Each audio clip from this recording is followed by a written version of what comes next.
Today I wanted to do a review of something new. This is a blade from Sactown Sabers. Now, Sactown Sabers is relatively new. You see them mostly around the social media involving Ripper blades.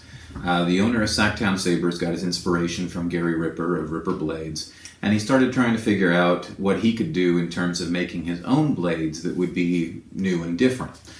So this is one of the ones that he made. This is a light, rather simple, standard model. This blade is roughly about $60, so I'm informed. And I wanted to give you guys a little bit of a look at what this blade looks like, what it's good for, how it differs, and basically how it's designed. So before I do that, let me go ahead and give you a close-up in the camera of the blade. Fire this back up.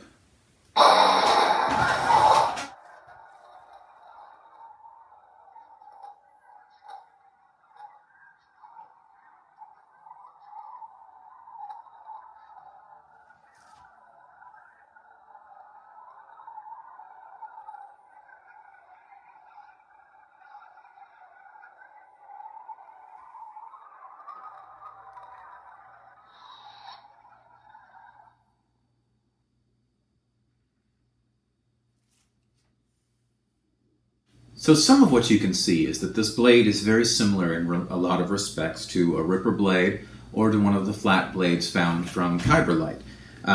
Basically what we're dealing with here is a flat piece of acrylic that has lightning etched onto both sides of it. So in that respect, it's more similar to a standard Ripper blade as opposed to the Ripper clones, which had one-sided, and the Kyberlight, which had a more simplistic lightning pattern. This is a hand-etched lightning pattern with varieties of thickness of the lightning bolts, and there's no uniformity to it, and it is etched on both sides. So the edge on this is slightly different. The edge on these things is actually pretty dang sharp. I mean, if it weren't so brittle, this thing could be a legit weapon if you were so disposed. But it is acrylic, and so it's not dual-worthy. If you hit it on something, it is going to break. But the edge on this is fairly sharp, and the point on this one is pretty deadly. Ripper is known for kind of beveling the edges out a little bit, so they're not so sharp. But this one, they left the edge sharp. So there's positives and negatives to that. Another thing that I've seen a lot in Sactown blades that makes them kind of distinct. When I showed this to you, I showed you that little ball or eyeball right there. You can still kind of see it even though it's not lit. This is two halves of an acrylic sphere that's sort of welded on either side of the base of the blade. Now this is something that I see a lot in his work, as I mentioned. I've seen these things done in photonic materials so that they glow green.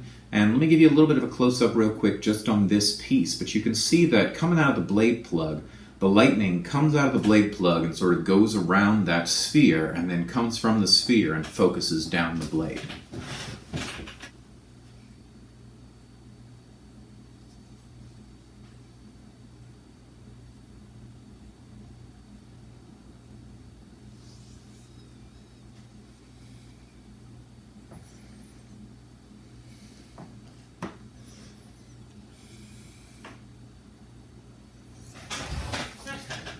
Alright, so that's an interesting touch.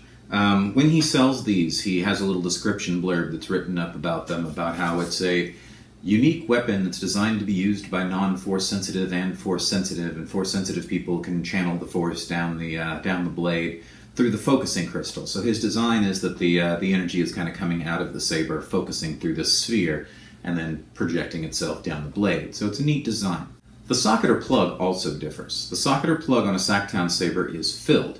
In a Ripper blade, they put the tang of the saber into the plug and then they secure it with acrylic weld, but there's open spaces inside of there.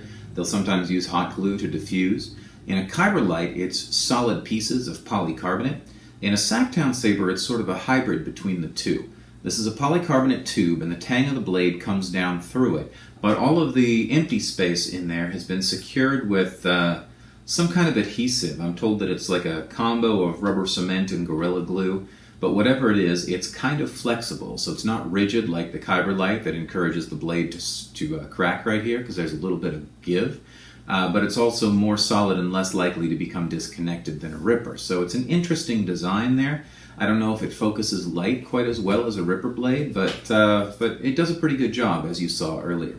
So definitely some things in common, but definitely his own twist on this flat blade design. This has been a review of the Sactown Sabers custom flat acrylic blade. If this has been of use to you, please join me back for more, and I'll see you next time.